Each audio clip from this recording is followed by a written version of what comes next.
وطن سماچار کے خاص پروگرام شخصیت میں آج عامر سلیم صاحب آپ کا استقبال ہے۔ شکریہ۔ عامر صاحب، آپ صحافت سے لمبے سمے سے جڑے رہے ہیں، راشٹریہ سہارا اردو، پھر ہندوستان ایکسپریس اور اب ہمارا سماج۔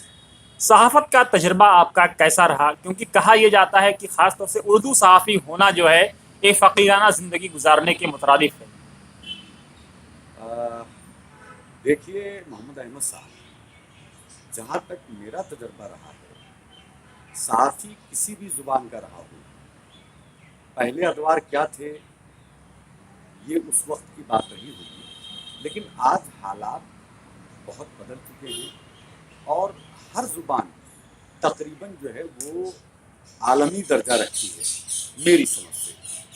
اردو بھی تقریباً اسی صف میں ہے۔ میں سمجھتا ہوں کہ دنیا کے بیشتر ملکوں میں اردو بولی جاتی ہے، سمجھی جاتی ہے، پڑھائی جاتی ہے، اور ہمارا ملک بھارت تو اردو کا جنم داتا ہے۔ جہاں تک آپ نے صحافت کی بات کی، تو صحافت میں سمجھتا ہوں کہ کوئی ایسا راستہ میں سمجھ کے نہیں آیا تھا کہ اس کا مجھے شوق تھا۔ مجھے روزگار کی تلاش تھی اور مجھے کچھ ایسے دوست احباب ملے جنہوں نے مجھے یہ سجھاؤ دیا کہ آپ صحافت کی طرف مڑیے۔ میرا پہلا تجربہ آل انڈیا ریڈیو کے ساتھ ہوا۔ اصل میں آل انڈیا ریڈیو میں میں ایک بار کچھ اپنا مقالہ لکھ کر کے لے کے گیا تھا۔ وہاں میرے ایک دوست تھے راشد صدیقی صاحب۔ انہوں نے کہا بھائی آپ کی آواز کچھ بہتر ہے اور ریڈیو میں اچھی خاصی مانوس آواز ریڈیو کے لیے لگتی ہے، تو آپ کو ریڈیو پہ کام کرنا چاہیے۔ انہوں نے آل انڈیا ریڈیو اردو کی ایک سروس ہے، نئی نسل نئی روشنی، اس یعنی اردو سروس کا، آل انڈیا ریڈیو اردو سروس کا ایک پروگرام ہے نئی نسل نئی روشنی۔ اس پروگرام میں مجھے لے کے گئے اور جس آفیسر کے سامنے بٹھایا، اس آفیسر نے میری آواز سننے کے بعد کہا کہ ہاں آپ کی آواز اچھی لگتی ہے اور ریڈیو میں آپ اینکرنگ کر سکتے ہیں۔ میں نے اس کے بعد پیچھے مڑ کے نہیں دیکھا، انہوں نے مجھے جاب دی اور میں وہاں اینکرنگ کرنے لگا تقریباً۔ عامر صاحب، یہ نیوز اینکر سے آپ رپورٹر اور پھر نیوز ایڈیٹر کیسے ہاں بن میں گئے؟ بتا رہا ہوں، میں وہی بتا رہا ہوں۔ میں نے تقریباً 3 سے 4 سال تک آل انڈیا ریڈیو پہ اینکرنگ کی اور لوگوں نے ہمارے پروگرام بہت پسند کیے۔ اس کے بعد میں پرنٹ کی طرف مڑا۔ ہوا یہ کہ ایسے ہی کچھ صحافی برادری کے سامنے بیٹھا ہوا تھا، میرے دوست احباب تھے۔ ان لوگوں نے کہا کہ یار آپ لکھ سکتے ہو، آپ کو پرنٹ میڈیا میں آنا چاہیے۔ میں نے کہا کہ ٹھیک ہے، کوشش کرتے ہیں۔ تو پھر میں نے ایز اے اسٹرنگر راشٹریہ سہارا اردو جوائن کیا۔ راشٹریہ سہارا اردو میں نے کافی دنوں تک کام کیا، تقریباً میرا جہاں تک خیال ہے کہ 3 سال تک میں نے وہاں کام کیا، اور اس کے بعد حالات کچھ بدلے، سہارا کو ہم نے چھوڑ دیا۔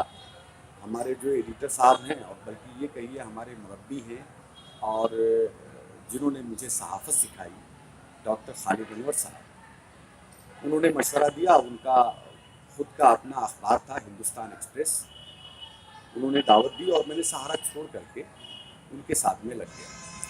عامر سلیم صاحب، اگر دیکھا جائے تو آپ کے انڈر میں تقریباً آج کی تعداد میں 50 صحافیوں نے کام کیا ہوگا، جو آپ کے ماتحت کام جنہوں نے کیا، اور وہ مختلف اخباروں میں بڑے اہم عہدوں پر فائز ہیں، تو اس کو کتنا بڑا کریڈٹ آپ اپنے آپ کے لیے مانتے ہیں؟ دیکھیے میری بات مکمل نہیں ہوئی تھی، تو میں یہ بتا رہا تھا کہ ابھی میں آپ کے سوال کا جواب دوسرا دوں گا۔ میں یہ بتا رہا تھا کہ اس کے بعد ہندوستان ایکسپریس جوائن کیا، پھر حالات بدلے اور ہمارے باس نے جو ہے خالد انور صاحب نے ایک دوسرا اخبار نکالا، ہمارا سماج۔ اب میں روزنامہ ہمارا سماج میں تقریباً 10 سال سے ہوں، اور وہاں جو فرائض ہو سکتے ہیں اردو صحافی کے، اردو صحافی کیا، مجھے تو کچھ نہیں آتا ہے۔ میں سمجھتا ہوں کہ بس آپ نے بھی انٹرویو کے لیے بلا کر کے مجھے ایک ذرے کو آفتاب بنانے کی کوشش کی ہے۔ ورنہ تو میں سمجھتا ہوں کہ میرے اندر کوئی ایسی خصوصیت نہیں ہے ساتھیوں والی. تو بہرحال میں اب ہمارا سماج میں برسر روزگار ہوں. اور جہاں تک آپ کا یہ سوال ہے کہ بہت سارے جو موجودہ دنوں صحافت کی فیلڈ میں کام کر رہے ہیں بہت سارے لوگ، ان میں سے بہت سارے لوگوں نے آپ کے انڈر میں کام کیا ہے. کوئی کسی کے انڈر میں کام نہیں کرتا. میں سمجھتا ہوں کہ جس کی جتنی صلاحیت ہوتی ہے وہ اپنے حساب سے کام کرتا ہے، اور جو اپنا جو اپنی محنت ہے، اہلیت ہے، اس حساب سے وہ اپنا کام کر کے سامنے رکھتا ہے، پھر لوگ اس کو پہچانتے ہیں. عامر سلیم صاحب، خود میں نے آپ کے انڈر میں کام کیا ہے لمبے سمے تک. میرا بڑا خوشگوار تجربہ رہا آپ کے ساتھ. آپ کا خوشگوار تجربہ رہا، یہ مجھے خوشی کی بات ہے. لیکن بیشتر لوگ تو ایسا کہتے ہیں کہ شاید ایسا نہیں ہے. لیکن میں سمجھتا ہوں کہ میں نے اپنے تمام ساتھیوں کے ساتھ کبھی کسی کے ساتھ برا نہیں کیا، نہ میں برا سوچتا ہوں. اور صحافت کی دنیا میں میں سمجھتا ہوں کہ یہ سینئر اور جونیئر کا جو تمغہ ہے یا زمرہ ہے وہ ختم بھی کر دینا چاہیے. میں سمجھتا ہوں صحافت میں سب ایک دوسرے کے ساتھی ہوتے ہیں، ایک دوسرے کے قریب ہوتے ہیں، اور ایک دوسرے کے معاون ہوتے ہیں.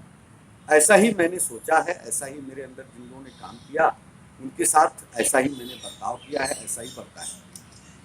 عامر سلیم صاحب، اگر آپ دیکھا جائے تو موجودہ جو سیاست کا جو اتار چڑھاؤ ہے اسے کس طرح آپ دیکھ رہے ہیں ایک صحافی ہونے کے ناطے، کیونکہ سیاست پہ آپ کی بڑی باریک نظر ہوتی ہے. سیاست کے اتار چڑھاؤ کا جو سوال آپ کا ہے، میں سمجھتا ہوں کہ یہ مبہم ہے. جہاں تک اپنے ملک کی سیاست ہے تو بہرحال اب ہر وقت جو ہے وہ سیاست میں اتھل پتھل مچی رہتی ہے. اور اس وقت میں سمجھتا ہوں کہ سب سے کامیاب جو پارٹی ہو سکتی ہے وہ بھارتیہ جنتا پارٹی ہے. اور دوسری پارٹیاں تقریباً فی الحال یہی سے نظر آ رہی ہیں، اور خاص طور سے ہمارے جو وزیر اعظم ہیں نریندر مودی ہے، ہمارے وزیر اعظم نریندر مودی ہیں، وہ کافی مقبولیت رکھتے ہیں عوام میں بھی اور ہر خاص و عام میں بھی. فی الحال جو ملک کا سیاسی منظرنامہ ہے، میں چاہے اس سے متفق ہوں یا نہ ہوں، لیکن بہرحال وہ بہت اچھے ووٹوں سے چنی ہوئی سرکار ہے، اور دیش کی ترقیات میں اچھا خاصا اپنا حصہ وہ بٹا رہی ہے، اور بہتر سمت میں دیش کی ترقی کے لیے کام کر رہی ہے. اور جہاں تک سیاست میں تبدیلیوں کی بات ہے، اتار چڑھاؤ تو ہوتا رہتا ہے. آج عامر صاحب، کوئی آپ ایک پارٹی ہے، کل کوئی پارٹی ہوگی. آپ ایک گاؤں سے آتے ہیں، ایک دیہات سے آتے ہیں. گاؤں سے دلی تک کا سفر آپ کا کیسا رہا؟ یہ سوال آپ نے بہت طویل کر دیا ہے، لیکن میں اس کو مختصراً کہوں کہ میں نے شروعاتی تعلیم اپنے گاؤں کے مکتب سے حاصل کی، اور مکتب کے بعد میں ڈائریکٹ دلی چلا آیا. وہ عمر کے ابتدائی ادوار تھے. اور میں آپ کو یہ بھی بتاتا چلوں کہ میں مدرسہ بیک گراؤنڈ ہوں، اور مدرسے سے ہی میری مکمل تعلیم ہوئی ہے. اس کے بعد میں نے یہ سوچا کہ عصری تعلیم کی طرف بھی رجحان میرا تھا، تو میں نے مولانا آزاد نیشنل اردو یونیورسٹی سے بی اے کا کورس کیا اور دیگر کورسز کیے، میڈیا کا کورس کیا. اس طرح جو ہے زندگی گاؤں سے نکل کر کے شہر میں آئی، اور تقریباً اب یہ سمجھیے کہ یہیں اپنا مسکن بن گیا ہے. لیکن عامر صاحب، اس سفر میں کتنے نشیب و فراز آئے، کچھ نشیب و اختصار سے اگر فراز بتائیں. نشیب و فراز زندگی میں آتے رہتے ہیں. بس یہ ہے کہ آدمی کو محنت کرنی چاہیے، اور محنت کا دامن کبھی نہیں چھوڑنا چاہیے. ہوتا ہے بسا اوقات زندگی میں ایسے بھی آتے ہیں کہ مایوسیت بھی آپ کی زندگی میں آتی ہے. آپ کو لگتا ہے کہ فلاں کام میں آپ نے ہاتھ ڈالا، وہ کام پورا نہیں ہو رہا ہے. میں سمجھتا ہوں کہ اگر آپ محنت کرتے ہیں، اور خاص طور سے اگر ایک خاص میدان چن کر کے اگر اس میں محنت کرتے رہیں، تو انشاءاللہ ایک نہ ایک دن آپ کو کامیابی ملتی ہے ضرور. لائف میں کبھی کوئی عشق و معاشقی کا پڑاؤ آیا ہو؟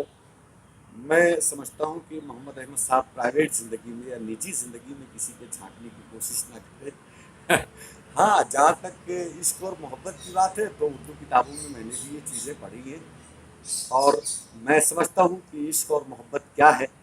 اب تو میں میری عمر جو ہے وہ عشق و محبت سے بہت دور جا چکی ہے. میرے ماشاء اللہ ایک بہت خوبصورت میری بیوی ہے، میرے 3 بچے ہیں. اب پوری زندگی میری سمٹ کے وہی ہے. عامر سلیم صاحب، اگر دیکھا یہ جائے خاص طور سے جس سماج کو آپ بلانگ کرتے ہیں، مسلم سماج کو، مسلم سماج میں مطلب عموماً دیکھا جائے تو سرکاروں سے شکایت کا ایک بڑا لمبا طویل سلسلہ رہتا ہے، اسے کس طرح سے آپ دیکھتے ہیں؟ میں آپ کو محمد احمد صاحب، میں آپ سے ایک بات بتاؤں. سن 2014 میں امریکن گورنمنٹ کی طرف سے مجھے امریکہ جانے کا موقع ملا. وہاں ایک ریاست ہے مسیسپی. مسیسپی میں زیادہ تر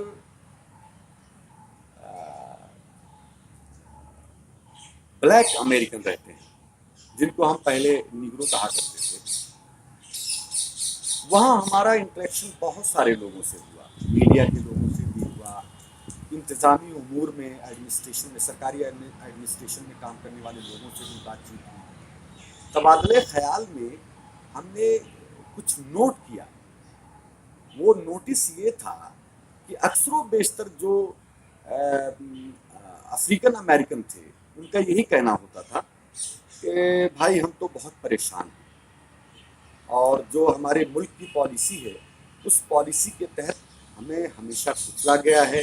پہلے فسادات ہوتے رہے، کالے اور گوروں کے فسادات ہوتے رہے، اس میں ہمارے پھر ایسا ہوا، پھر ہمارے ساتھ سرکار جو ہے وہ ظلم و زیادتی کرتی ہے، پالیسیاں ایسی بنائی جاتی ہیں جس میں افریقن امریکن کے لیے کوئی زیادہ گنجائش نہیں ہوتی ہے. تو ہمارا سوال ہوتا تھا کہ بھائی اس وقت تو آپ کے پریزیڈنٹ بلیک ہیں، اوباما صاحب. اوباما صاحب ہیں، اور اوباما صاحب جو ہے وہ آپ کی کمیونٹی سے آتے ہیں. تو ان کا جواب ہوتا تھا کہ کسی بھی کمیونٹی کا کوئی بھی صدر بن جائے ملک کی پالیسیاں نہیں بدلتی. بہرحال یہ ان کا اپنا خیال تھا، لیکن میں کہیں نہ کہیں محسوس کرتا تھا کہ جس طرح کی شکایات مسیسپی کے لوگ اپنی سرکار سے کر رہے ہیں ویسا ہی میں محسوس کرتا ہوں کہ بھارت کے مسلمان اپنی سرکاروں سے کرتے رہتے ہیں. لیکن جہاں تک میرا اپنا اب تک کی عمر کا تجربہ ہے، ایسا کچھ مجھے فرق محسوس نہیں ہوتا ہے. سرکاریں آتی جاتی رہتی ہیں، پالیسیاں بنتی رہتی ہیں، اور پالیسیاں کسی ایک طبقے کے لیے نہیں بنائی جاتی، سارے لوگوں کے لیے بنائی جاتی ہیں. بلکہ آج کل تو یہ دیکھا جائے کہ اقلیتوں کے لیے تو بیش بہا مواقع ہیں.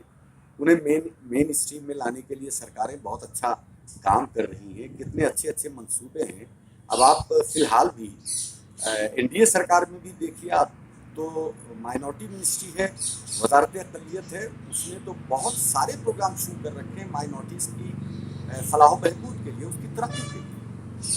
اور یہ بہت اچھی بات ہے کہ سرکاریں ان طبقات کے بارے میں سوچتی ہیں جو پسماندہ ہیں، جو پیچھے رہ گئے ہیں، بیکورڈ ہیں، ان کے بارے میں سرکاریں سوچتی ہیں. اور میں سمجھتا ہوں کہ ہماری سرکار بھی اقلیتوں کے عامر بارے صاحب، میں کچھ پرسنل سوچتی ہے. زندگی میں اگر آپ کے آ کے دیکھیں تو لائف میں کچھ اچھے دوست آپ نے بنائے ہوں، دوستوں کے ساتھ کیسا خوشگوار اور کیسے لمحات آپ نے گزارے؟ محمد احمد صاحب، میں دوستوں کی فہرست تو نہیں گنا سکتا، لیکن واقعی ایک طویل فہرست ہے، اور بہت سارے میرے دوست ہیں زندگی میں، میرے سرکل میں. جب میں صحافت میں نہیں تھا تب میرا سرکل کچھ اور ہوا کرتا تھا، وہاں بھی بہت سارے دوست ہیں. آج وہ سارے بزی ہو گئے، شادی شدہ ہو گئے، سب اپنی بچوں میں مصروف ہو گئے، روزی روٹی میں لگ گئے. آج جس سرکل میں میں ہوں، صحافت کے سرکل میں، یہاں بھی میرے بہت اچھے دوست ہیں، معاون ہیں، اور ہر طرح سے مخلص ہیں.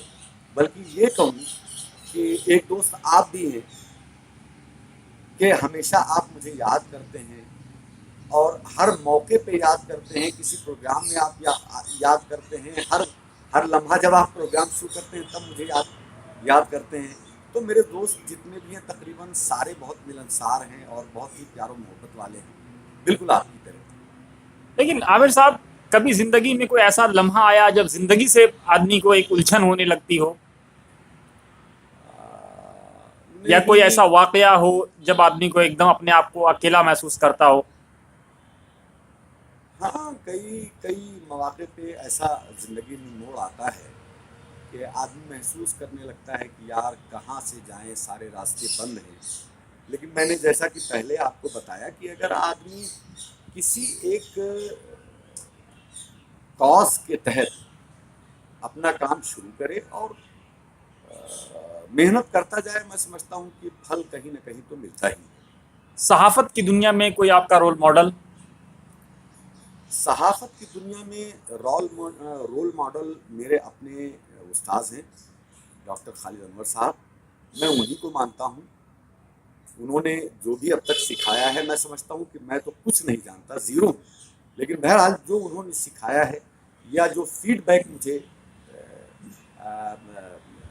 فیلڈ سے ملتا ہے، اس سے میں محسوس کرتا ہوں کہ شاید تھوڑا بہت صحافت کا شعور مجھ میں ہے، اور اس شعور کے پیچھے جو چہرہ ہے وہ ڈاکٹر خالد انور صاحب ہے۔ خالص عامر صاحب، اہم سوال یہ ہے کہ بحیثیت صحافی آپ کو کبھی ایسا محسوس ہوا کہ کوئی آپ نے ایسی بڑی خبر کی ہو جس سے لوگوں کو انصاف ملا ہو، یا کسی کوئی بڑا ایشو ریز ہوا ہو؟ کئی اس طرح کی خبریں ہم نے لکھی ہیں، بہت سارے ایسے مواقع آئے، اور بلکہ کبھی کبھار اس طرح کی خبریں جب ہم نے دیکھی تو ہمیں جو ہے دھمکیاں بھی دی گئیں۔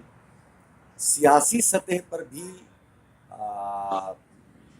سیاسی لیڈروں سے بھی میرا مناقشہ ہوتا رہا، لیکن بہرحال اللہ کا شکر ہے کہ میں نے کبھی اپنے پیشے سے سمجھوتا نہیں کیا، اور ہمیشہ، اور یہ چیز بھی مجھے خالد انور صاحب سے ہی ملی کہ کبھی بھی صحافت سے آپ کو سمجھوتا نہیں کرنا ہے۔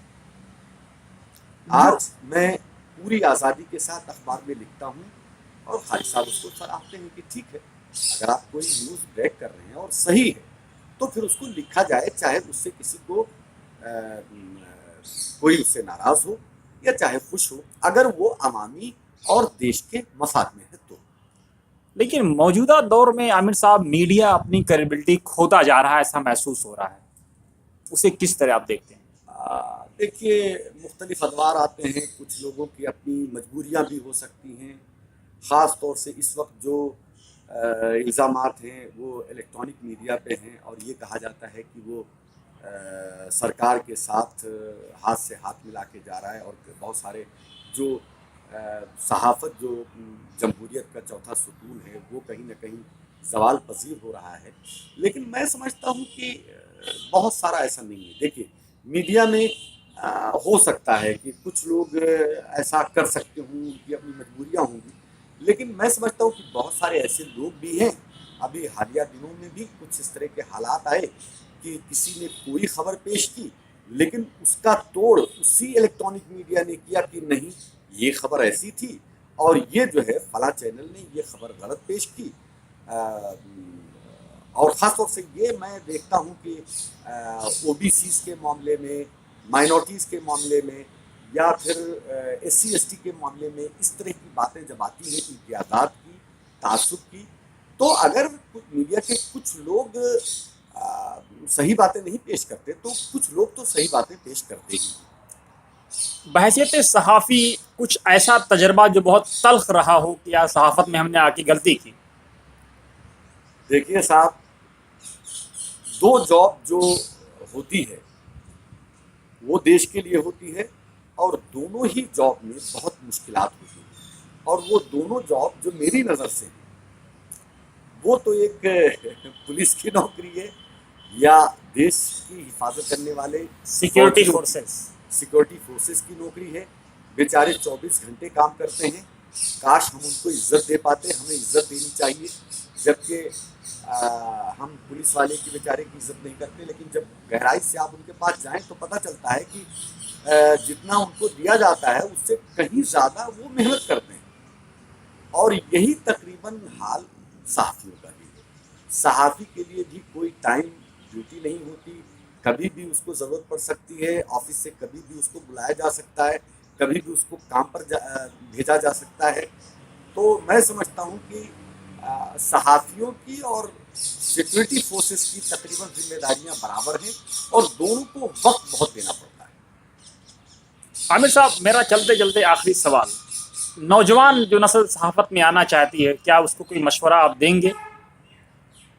دیکھیے، نوجوان نسل کو مشورہ میں کیسے دوں؟ ابھی تو میں بتا چکا ہوں کہ پولیس اور صحافی کی تقریباً ایک ہی بھاگ دوڑ ہوتی ہے، لیکن جو لوگ شوقین ہیں کسی بھی میدان میں آنے کے، جن لوگوں کو للک ہے، ان کو آنا چاہیے.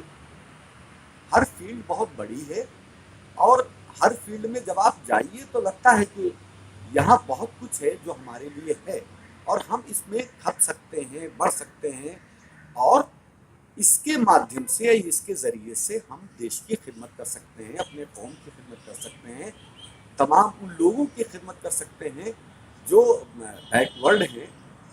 تو میں سمجھتا ہوں کہ سارے لوگوں کو جو خواہش مند ہوتے ہیں صحافت میں آنے کے، جرنلزم میں آنے کے، ان کو آنا چاہیے. بہت بہت شکریہ عامر صاحب وطن سماچار سے بات چیت کرنے کے لیے.